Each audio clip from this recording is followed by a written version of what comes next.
Grace, passable na rin ba ang Cannon Road sa lahat ng mga motorista? Ella, magandang tanghali. Maari nang daanan ang Cannon Road, ngunit limitado lamang sa magaan na sasakyan.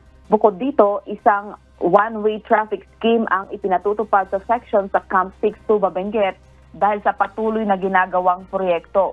Kaya pinapayuhan ang mga motorista na mag-ingat sa pagdaan sa mga seksyon ng kalsada na nagkaroon ng landslide.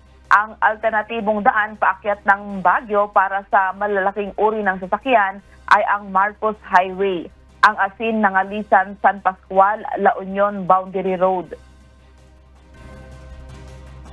Matapos ang puspusang clearing operation sa mga naitalang landslide sa Cordillera Administrative Region, binuksan na sa mga motorista ang mga pangunahing kalsada sa riyon. As of 7 p.m. kahapon, one-lane passable na ang Nueva Vizcaya-Ifugao Mountain Province Boundary Road na sa ngayon ang mga kawani ng DPWH Cordillera ay nagsasagawa ng total clearing operation sa naturang lugar. Maging ang Taluben, Natunen, Calacad, Paracelis, Calacad Road sa Mountain Province ay one-lane passable na rin. At yan muna ang balita mula dito sa Baguio City. Balik sa iyo, Ella. Maraming salamat, Grace Doctolero.